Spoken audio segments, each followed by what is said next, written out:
सतसाहिब बंदी छोड़ सतगुरु रामपाल जी भगवान की जय हो।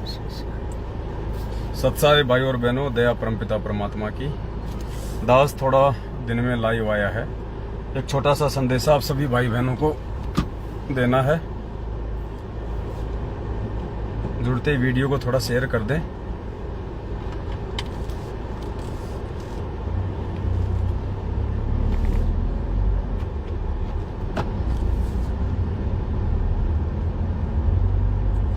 आप सभी भाई बहनों को अच्छे से पता है, आज से 2-3 दिन पहले यानी 8 मई 2022 को जयपुर से हम लुधियाना की सात संगति में गए थे, पंजाब में।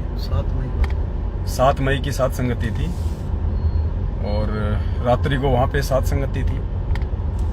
अगले दिन 8 मई को हमारी को दिल्ली सात संगति में जाना था, लेकिन दिल्ली की सात संगति में सतलोक आश्रम मैनेजमेंट हरियाणा ने आके और जो उत्पात मचाया, वो वीडियो आप जी को दास ने शेयर कर दिया है, आप सब भाई बहनों को मालूम है।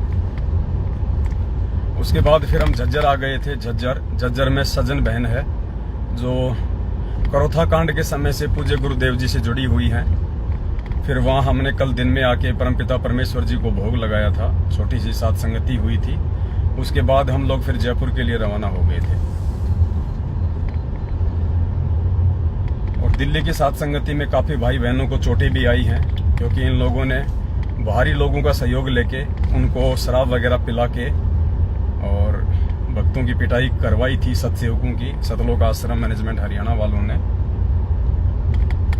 आज सुबह सुबह दास के पास में झज्जर से सजन बहन का फोन आया और आधा घंटे तक बहन रोई है। बहन ने बताया कि जब दासी सुबह नित्य नियम कर रही थी तो परमपिता परमेश्वर जी जो है प्रकट हुए मालिक, क्योंकि पुण्यात्मा हमें कोई शंका नहीं होनी चाहिए, कोई संकोच नहीं होना चाहिए। ये परमात्मा जिन्हें हाड़मास की देह में दिखाई देता है वो मूर्ख प्राणी है। परमात्मा कहते हैं, देही को सतगुरु कहे यो तो धुंधर ज्ञान, और 4 दाग आवे नहीं वाको सतगुरु जान। ये सौद स्वरूपी परमात्मा है सतगुरु रामपाल जी भगवान। तो परमेश्वर सुबह माई के वहां पे जो है प्रकट हुए।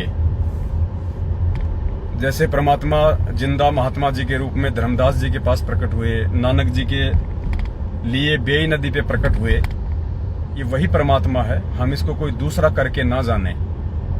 ये तो इसकी अपनी मौज है, अपनी मर्जी है कि ये क्या रूप धारण करता है, कौन से समय में, किस युग में, किस संत के रूप में आता है, क्योंकि ये अनंत कलाओं का भगवान है। ये कितने भी रूप बना सकता है। तो सजना माई ने बताया कि जब दासी सुबह सुबह नित्यनियम कर रही थी तो सतगुरुदेव जी जो है प्रकट हुए और परमात्मा बहुत ही ज्यादा दुखी वाली स्थिति में थे। शारीरिक रूप से भी परमात्मा बहुत ज्यादा वीक, कमजोर। सजना माई की 2 बेटियां हैं। जो बड़ी बेटी है वो बचपन से ही वो पैरालाइसिस है, उसको लकवा मार गया था शायद, और पूरा शरीर उसका जो है बिल्कुल मतलब थोड़ा सा टेढ़ा मेढ़ा है, मतलब पतला है बिल्कुल। जैसे एक बच्चा होता है ना 5-6 साल का, उसके हाथ पैर कैसे होते हैं, ऐसा उस बहन का पूरा बॉडी है। बिल्कुल वो वीक है और उसको चला नहीं जाता है। माई ही उसको उठाती है, उसको बाथरूम तक लेके जाती है, उसके सारे काम करती है। तो गुरुदेव नित्य नियम जब कर रही थी तो गुरुदेव हुए प्रकट, और गुरुदेव बहुत ज्यादा दुखी थे। परमात्मा रो रहे थे तो सजना माई भी रोने लग गई। और माई ने दास को ये जो बातें बताई हैं, रो रो के बताई है। आज रात्रि 8:30 बजे दास उसी का वीडियो चलाएगा। आधा घंटे माई से दास की बात हुई है। माई ने रो रो के सारी बातें बताई हैं। आधा घंटे तक, जब तक माई ने बातें कंप्लीट नहीं की, माई रोती रही। तो माई ने बताया, वैसे माई शब्द दास एक सम्मान की दृष्टि से ले रहा है, बाकी तो इस भक्ति मार्ग में सब हमारी बहन है, चाहे बूढ़ी हो, चाहे जवान हो, चाहे छोटी हो, सब हमारी बहनें हैं। माई शब्द एक हरियाणा की लैंग्वेज के हिसाब से दास यूज कर रहा है। वैसे माई शब्द बोलना कोई गलत भी नहीं है, लेकिन अगर बहन बोला जाए तो ज्यादा उचित है। तो आधा घंटे तक जो सजना बहन है वो रोती रही, दास को सारी बातें उन्होंने बताई। और गुरुदेव ने कहा कि बेटा, जैसे तेरी ये बेटी है ना, देख इन लोगों ने मेरी ये हालत कर दी है यहाँ जेल में। और बेटा शारीरिक रूप से मैं बहुत ज़्यादा दुर्बल हो चुका हूँ। मुझे इन लोगों ने बहुत ज़्यादा दुखी कर दिया। मैनेजमेंट वालों के लिए कहा परमात्मा ने कि मुझे इन लोगों ने बेटा बहुत ज़्यादा दुखी कर दिया, मुझे परेशान कर दिया है। और रो रहे थे परमात्मा, साथ में माई भी रो रही थी। दोनों बाप बेटी जो है रोए जा रहे थे। तो सजना माई ने कहा कि गुरुजी हम क्या करें, परमात्मा आप ही सब कुछ करने वाले हो, आप ही सद्बुद्धि देने वाले हो। तो माई ने कहा कि बेटा, गुरुदेव ने कहा कि बेटा दास के पास में जो था वो मैंने इन लोगों को दे दिया है। मेरे पास केवल आशीर्वाद है, मेरे पास केवल भक्ति है, मेरे पास सच्चाई का मार्ग है जो मैंने सबको दिखा दिया है। अब कोई ये सोचे कि मैं उड़ के सारे काम कर दूंगा, मैं एक जादूगर की तरह सारे काम कर दूंगा, बेटी वो मैं नहीं कर सकता, क्योंकि काल के साथ में मेरा अनुबंध है, मेरा एग्रीमेंट है। मैंने उसको वचन दिया है कि जो ज्ञान से मेरे होंगे मैं उन्हीं को संभालूंगा, जो अज्ञानी होंगे, जो मेरे वचनों पे नहीं चलेंगे, उनको मैं नहीं संभालूंगा। तो बेटा मैं जबरदस्ती नहीं कर सकता हूँ, मैं केवल ज्ञान दे सकता हूँ, सच्चाई का मार्ग जो है वो दिखा सकता हूँ। अब चलना तो आप लोगों को ही पड़ेगा। तो गुरुदेव ने रोते रोते कहा कि बेटा तुम अपने भाई बहनों को ज्यादा से ज्यादा समझाओ, उनको सत्य का मार्ग दिखाओ, उनको साथ संगतियों से जोड़ो। और फिर गुरुजी ने यह भी कहा कि बेटा जितना संगत तेजी से जागेगी, ये मैनेजमेंट वाले उतने ही ज्यादा राक्षस रूप धारण करेंगे। गुरुदेव ने कहा कि जितना संगत जागेगी उतना ही ज्यादा ये लोग राक्षस वाला रूप धारण करेंगे। तो बेटा तुम लोगों ने अपना बचाव भी रखना है। हालांकि परमात्मा जी ने कहा कि मेरा आशीर्वाद तुम सबके साथ में है, लेकिन फिर भी तुम लोगों ने अपना बचाव भी रखना है। तुम लोगों ने इस ज्ञान को जो है सभी बच्चों तक भी पहुंचाना है, इस मिशन को भी आगे लेके चलना है। और परमात्मा ने सजना बहन की जो बेटी थी उसकी तरफ इशारा करते हुए, उसके पैरों की तरफ इशारा करते हुए कहा कि बेटा मेरी हालत जेल में आज ऐसी हो रही है जैसे ये तेरी बेटी है। बेटा मेरे से ढंग से उठा भी नहीं जाता है, मेरे से ढंग से उठा भी नहीं जाता है। इन लोगों ने मेरी वो हालत करवा दी। पुण्यात्मा परमात्मा समर्थ है, सारी सृष्टि का रचनहार है। ये कोटि को काया, निर्धन को माया देने वाला है। लेकिन जब ये परमात्मा संत रूप में इस धरती पे प्रकट होते हैं, संत रूप में परमात्मा जब धरती पे आता है तो कुछ नियम होती हैं, कुछ मर्यादा होती हैं। परमात्मा उन नियम मर्यादाओं को स्वयं भी नहीं तोड़ता है। तो उस हिसाब से आज परमेश्वर की शारीरिक रूप से जो स्थिति है वो परमात्मा ने बताई कि बेटा तेरी जो ये बेटी है ना, आज इसके जैसी मेरी हालत हो रही है हिसार जेल में। और मालिक रोए जा रहे थे। और गुरुजी ने कहा कि बेटा विनाश का समय बहुत नजदीक है। मैं यही सोच सोच के मैं दुखी हो रहा हूं, मैं जो है परेशान हो रहा हूं। ये विनाश का जो समय है ये बहुत ज्यादा नजदीक है। और उस विनाश के समय में इन लोगों के साथ में जो गुजरेगी, उस समय बेटा मैं ही दुखी होऊंगा, उस समय भी मैं ही रोऊंगा। मैं आज भी रो रहा हूं क्योंकि इतना समझा रहा हूं, लेकिन फिर भी ये लोग समझ नहीं पा रहे। और कल को जब वो विनाश का समय आएगा, उस समय इनकी जो दुर्गति होगी, उस समय भी बेटा मुझे ही रोना पड़ेगा इनके लिए। और मैं क्या करूं, ये भी मेरे ही अपने हैं। गुरुदेव ने कहा कि ये मैनेजमेंट वाले भी मेरे ही जो है बेटा बेटी हैं, लेकिन मैं क्या कर सकता हूं, मैं समझा सकता हूं। और ये मान नहीं रहे। तो माई ने कहा कि परमात्मा आप इनको सद्बुद्धि दो, परमात्मा आप ही इनको समझा सकते हो। तो गुरुदेव ने रोते हुए कहा कि बेटी ये नहीं समझने वाले, ये लोग पूरी तरह से काल प्रेरित हो चुके हैं। बेटा ये अब नहीं समझने वाले हैं, इनका तो टूटना ही जो है अंत है, इससे पहले इनका कोई अंत नहीं है। इनके अंदर समझने की कोई जो है गुंजाइश नहीं है। तो माई ने कहा कि परमेश्वर फिर हम क्या कर सकते हैं मालिक, हमसे जो बन रहा था, हम जो कर सकते हैं परमात्मा वो हम कर रहे हैं। हम साथ संगतियां रखवा रहे हैं, हम जा के भाई बहनों को समझा रहे हैं। तो गुरुदेव ने कहा कि बेटा मैं इसलिए रहा हूं कि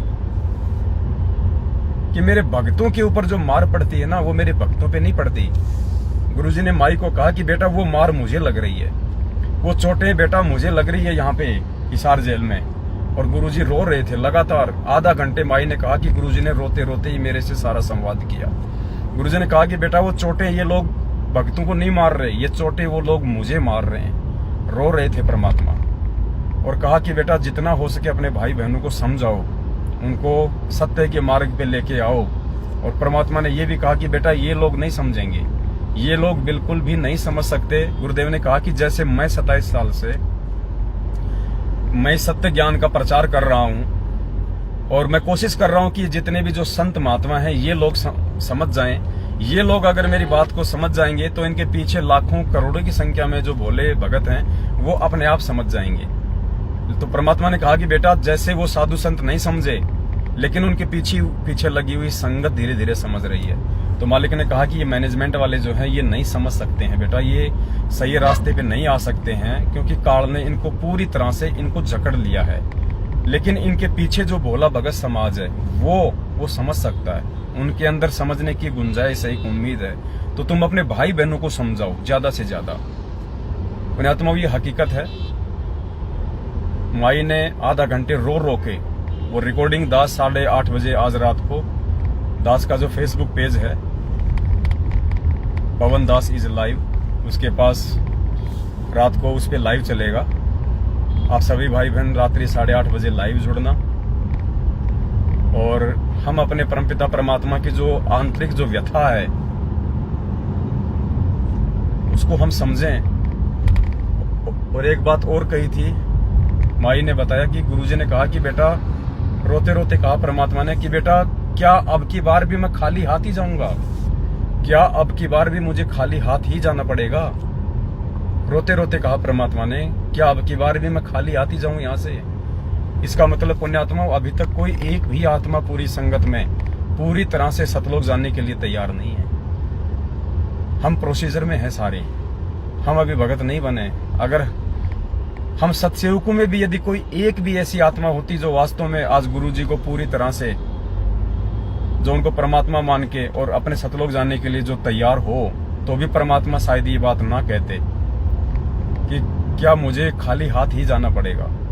क्योंकि गुरुदेव ने कहा है सत्संगों में कि जब भी ये परमात्मा इस धरती पे आता है जिस भी समय, और मालिक कहते हैं कि यदि एक आत्मा भी मेरे ज्ञान को अच्छे से समझ के और मेरे साथ सतलोक जानने के लिए तैयार हो जाए तो मेरा मिशन, मैं अपना जो मेरा जो मिशन होता है मैं उसको सफल मानूं। लेकिन यहाँ से कोई जानने को तैयार ही नहीं होता।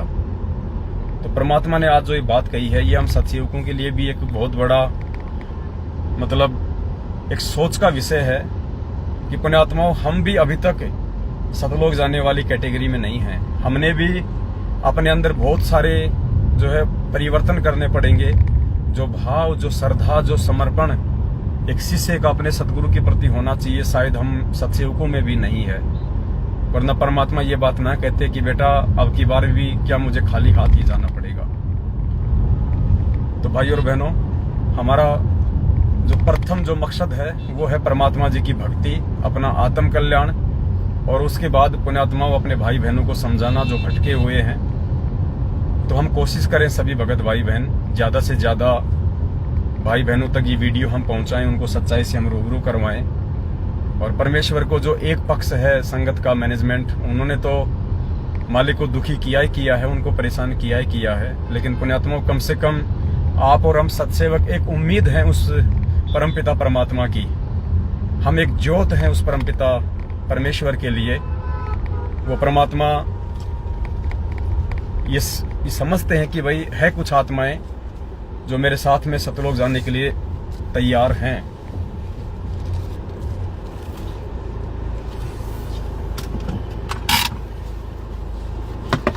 तो भाई और बहनों, रात्रि 8:30 बजे जो सजना बहन की और मुझ पवन दास की जो ऑडियो थी वो लाइव चलेगी।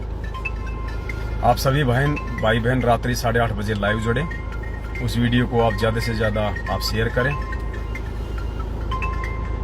और पुण्यात्माओं हम आगे बढ़े इस मार्ग में। देखो संघर्ष हमारे परमात्मा कर रहे हैं, संघर्ष हमको भी करना पड़ेगा और बिना संघर्ष के हम परमात्मा को प्राप्त नहीं कर सकते। और ये निश्चित है, और परमात्मा ने भी संकेत किया है कि वो विनाश का समय बहुत ही जल्दी आने वाला है। जब माई ने दास को ये बात कही कि गुरुजी ने कहा कि बेटा उस विनाश के समय में मैं क्या करूंगा, मैं कैसे इनको बचाऊंगा, उस समय रोएंगे, ये चिल्लाएंगे और उस समय भी मुझे दुखी होना पड़ेगा, मुझे रोना पड़ेगा इनके लिए। तो दास ने माई को कहा कि माई बात बिल्कुल सही है, 2.5-3 साल ही बड़ी मुश्किल से बचे हुए हैं। अभी आ रहे हैं भैया, आ रहे हैं। 2.5-3 साल ही मुश्किल से हैं। तो माई ने कहा कि भगत जी 2.5-3 साल भी नहीं बचे हुए हैं। परमात्मा ने संकेत किया कि बेटी वो कभी भी समय आ सकता है, बिल्कुल नजदीक है वो विनाश का समय। तो पुण्यात्मा हम सत्सेवकों ने भी बहुत ज्यादा सोच समझ के, बहुत ज्यादा संभल के एक एक जो कदम है वो भक्ति मार्ग पे अब हमने रखना होगा। और साथ संगतियों में ये लोग आके झगड़ा करते हैं क्योंकि ये लोग पूरी तरह से राक्षस रूप को धारण कर चुके हैं। गुरुदेव ने भी स्पष्ट कह दिया उस माई को कि बेटा ये राक्षस बन चुके हैं और जितना सात संगतियां आगे बढ़ेंगी उतना ही ये लोग ज्यादा राक्षस रूप धारण करेंगे, क्योंकि इनके सिर पे काल बैठा है। वो इस सत्य धर्म के मार्ग को इतनी आसानी से आगे नहीं बढ़ने देगा। तो पुण्यात्माओं, संकेत परमात्मा ने किया है तो समाधान भी परमात्मा कोई न कोई देते हैं।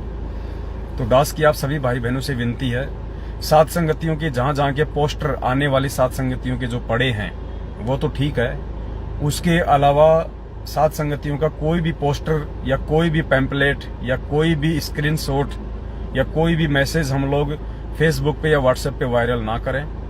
आप जितने भी भगत भाई बहन हैं सब अपने अपने घर पे सतगुरुदेव जी को भोग लगाओ परमात्मा को। और आपको जब भी इच्छा हो परमात्मा की कोई चर्चा करने की, भाई बहनों को अपने घर बुलाने की, तो आप अपने संपर्क वाले जो भगत भाई बहन हैं 10, 20, 15, 50 जो आपके आसपास के हैं, आप उनको फोन पे संपर्क करो और एक डेट आप जी फिक्स कर लो परमात्मा जी को भोग लगाने की। उस डेट को आप उन भाई बहनों को आप जी बुलाओ और अपने घर पे गुरुदेव को भोग लगाओ। तो ना तो इन लोगों को मालूम पड़ेगा और किसी प्रकार का जो विघ्न है, जो बाधा है वो भी नहीं पड़ेगी। समाज में आड़ोसी पाड़ोसियों में हमारे पूज्य गुरुदेव जी का मजाक भी नहीं बनेगा, क्योंकि कोई नहीं जानता कि ये सत्सेवक कौन है, मैनेजमेंट कौन है। दुनिया ये कहेगी कि ये रामपाल जी के चेले हैं, देखो आपस में कैसे लड़ते हैं, झगड़ते हैं, दुनिया को शांति का संदेशा देते हैं। तो भले ही हम उम्र में छोटे हैं लेकिन ज्ञान में परमात्मा ने हमारे को सतलोक आश्रम मैनेजमेंट हरियाणा से ऊंचाई का जो है वो दर्जा दिया है। तो हम नहीं चाहेंगे कि हमारे परमात्मा की किसी भी प्रकार से कोई बदनामी हो। हमारे पास में सोशल मीडिया है, हम लाइव आके अपने भाई बहनों को हम सचेत करते रहेंगे, वीडियो वगैरह हम बनाते रहेंगे। साधन हमारे को परमात्मा ने दे दिए हैं, ये गाड़ी परमात्मा ने दिलवा दी है, और भी बहुत सारे आधुनिक जो उपकरण है जिनकी हमें आवश्यकता होगी संगत को जगाने के लिए, वो भी हम खरीदेंगे आने वाले समय में। तो हम इन चीज़ों का हम सदुपयोग करें सोशल मीडिया का। और आप भाई बहन जितने भी संपर्क वाले सत्सेवक भाई बहन आपके पास में हैं, उन सबका आप एक रजिस्टर, एक डायरी मेंटेन कर लो। सबके नाम, जगह और फोन नंबर आप हमेशा नोट रखो जो भी आपके संपर्क में आता है।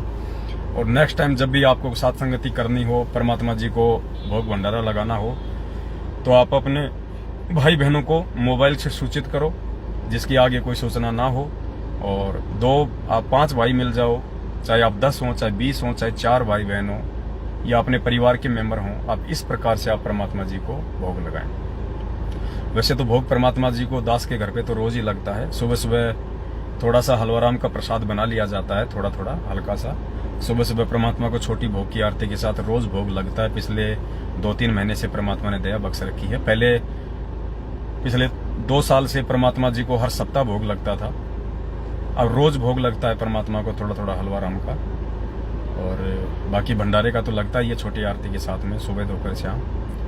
आप भी यही प्रक्रिया अपनाओ। आप यदि रोज हलवाराम नहीं बना सकते, रोज भोग नहीं लगा सकते, कोई बात नहीं है। आपके घर में जो भोजन बनता है आप उसको परमात्मा के दरबार के आगे लग के आप जी छोटी आरती कर लो। और हलवाराम जैसे आपने सप्ताह में बना लिया या 15 दिन में आपने हलवाराम का भोग लगाया, तो आप जी बड़ी आरती के साथ अपने घर पे परमात्मा जी का हलवाराम के साथ भोग लगाओ।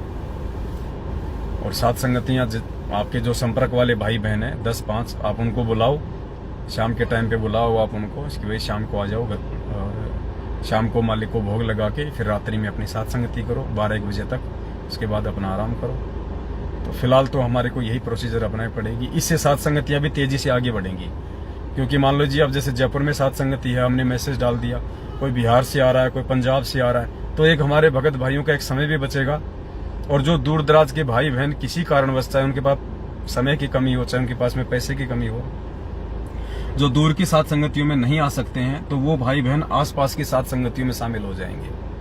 तो इससे भगत और ज्यादा जुड़ेंगे, ये मिशन और ज्यादा जो है तेजी से आगे बढ़ेगा। तो कुछ वो तरीके हम अपनाएं जो परमात्मा हमारे को सद्बुद्धि देके हमारे से लागू करवाना चाहते हैं। तो अब आगे कोई भी साथ संगति जिसने भी रखवानी हो, तो वो सबसे पहले तो मर्यादाओं का ध्यान रखे। जिस घर में मर्यादा नहीं होगी, आप यकीन मान के चलना वहां पे विघ्न आएगा, और जिस घर में मर्यादा होंगी वहां पे साथ संगति में कोई विघ्न नहीं आएगा। पुण्यात्माओं, भले चाहे दिल्ली की साथ संगति हो, जरूर कोई न कोई मर्यादा वहां पे टूटी है। हालांकि हमें नहीं पता था, लेकिन जिस बहन ने रखवाई है, हो सकता है कोई न कोई त्रुटि हो सकती है। अन्यथा ऐसा नहीं हो सकता कि आरती के बीच में ये लोग और भगतों के साथ में मारपीट शुरू कर दें। आरती के बीच में, भोग आरती के बीच में मारपीट शुरू नहीं हो सकती। हम भी लुधियाना गए थे, आराम से साथ संगति हुई है, कोई दिक्कत नहीं हुई। वो वीडियो अब लाइव चलेगा रात को, सजना माई की ऑडियो के साथ में ऐड किया है, वो रात को लाइव चलेगा 8:30 बजे। तो जो भी भाई बहन साथ संगति रखवाए, वो पहले अपना आकलन कर ले, कहीं परमात्मा का उल्टा दोषी ना हो जाए। अब दूर दराज से दिल्ली में भाई बहन आए, उनको कितनी असुविधा हुई, रात्रि में उनको अपने घर पे जाना पड़ा, मार पड़ी बेचारों को। अब बताओ, एक व्यक्ति की गलती भुगतना पड़ रहा है सभी को।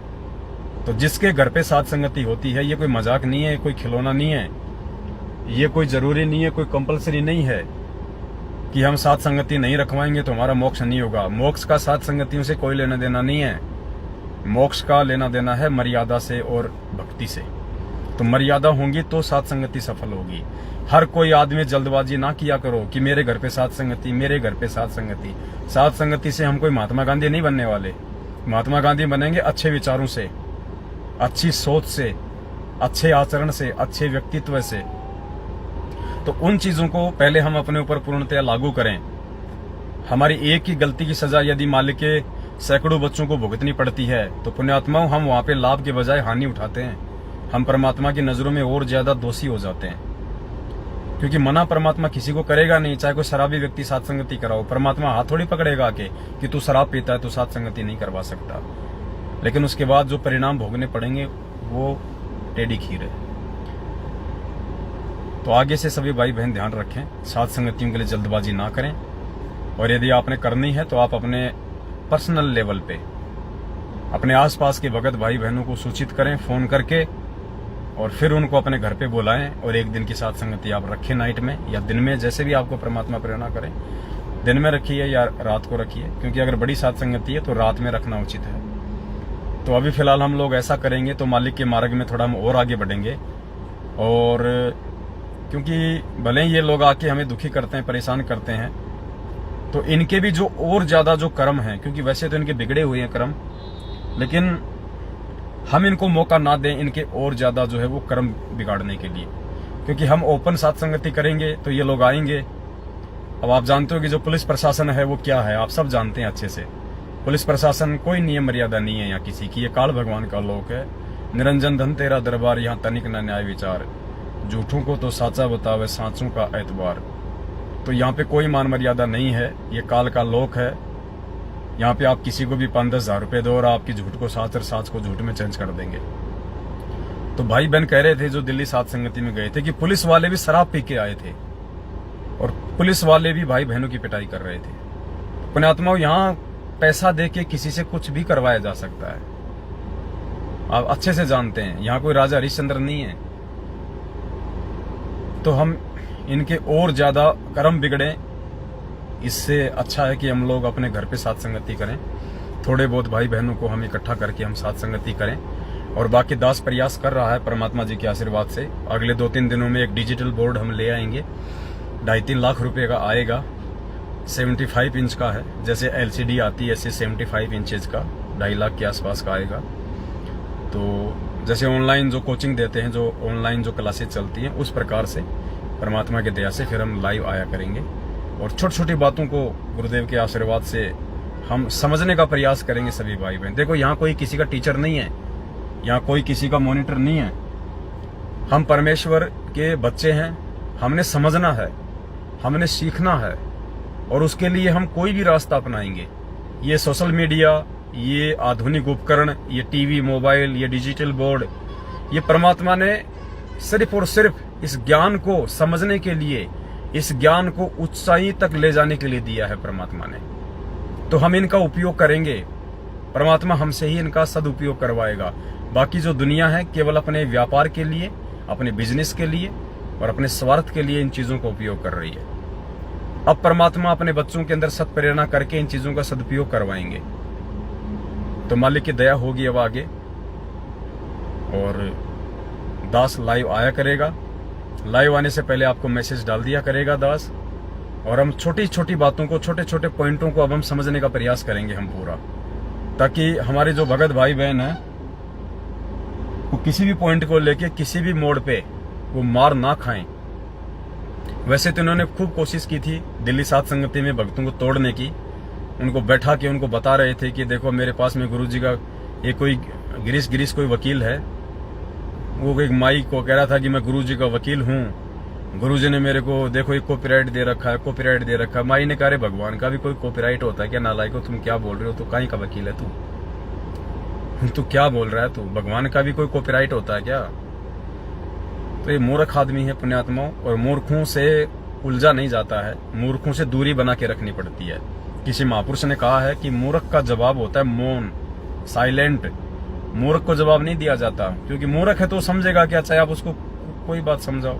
तो मूर्ख का जवाब होता है मौन, चुपचाप, साइलेंट, चुप रहो, बस मूर्ख का यही जवाब है, ताकि वो अपना बक बक करके चुप रह जाएगा। तो बाकी दास साहब भाई बहनों को बीच बीच में लाइव आके समझाता रहेगा, बताता रहेगा। और परमात्मा ने जो सजन बहन से जो बातें कही, हो सकता है दास आपको सारी बातें अच्छे से नहीं बता पाया। तो आज रात को 8:30 बजे दास उस ऑडियो को एक वीडियो के साथ में लाइव प्ले करेगा। तो रात्रि 8:30 बजे आप जी सभी भाई बहन लाइव जुड़ना, और परमात्मा दया बख्शेंगे। बहुत सारी चीजें आपके समझ में आएंगी। माई भी रो रही थी, परमात्मा भी रो रहे थे। और वास्तव में पुण्यात्माओं, इसमें तो कोई शक नहीं है कि परमात्मा जी की शारीरिक स्थिति है बिल्कुल वीक है। थोड़े दिन पहले एक बरवाला के भाई हैं, उनको भी परमात्मा ने ऐसे ही जो है दर्शन दिए थे और कहा था कि बेटा मेरे से उठ के खाट पे भी नहीं बैठा जा रहा है। इन लोगों ने मेरे साथ में वो किया है। तो पुण्यात्मा, हमने हर प्रकार से अब मर्यादा में रहना होगा। ये कुत्ता भी पूरी कोशिश करेगा परमात्मा जी के आशीर्वाद से, मालिक से भीख मांगेगा कि परमात्मा यदि कोई त्रुटि हो रही हो छोटी मोटी कोई मान मर्यादाओं में, तो परमात्मा दास पे मेहर बख्शना, परमात्मा दास पे रजा करना मेरे मालिक। और पूरी तरह से जो है हम पे मेहर बना के रखो। इतना जरूर है, माई से जो बात हुई तो परमात्मा ने ये जरूर कहा कि मेरे जो सत्सेवक बच्चे हैं, ये जो सात संगतियां हैं, इनको ज्यादा से ज्यादा इनको आगे बढ़ाओ। और मैनेजमेंट के बारे में गुरुजी ने स्पष्ट कह दिया कि बेटा ये राक्षस हैं, ये नहीं समझेंगे, और तुम सत्सेवक जितना आगे बढ़ोगे उतना ही ये लोग राक्षस रूप धारण करेंगे। फिर माई को एक बात और कही थी गुरुजी ने, क्योंकि बीच बीच में दास को याद आ रही है। माई से जो सजन बहन है उससे गुरुजी ने कहा था कि बेटा तू जाके मेरे घर वालों को समझा।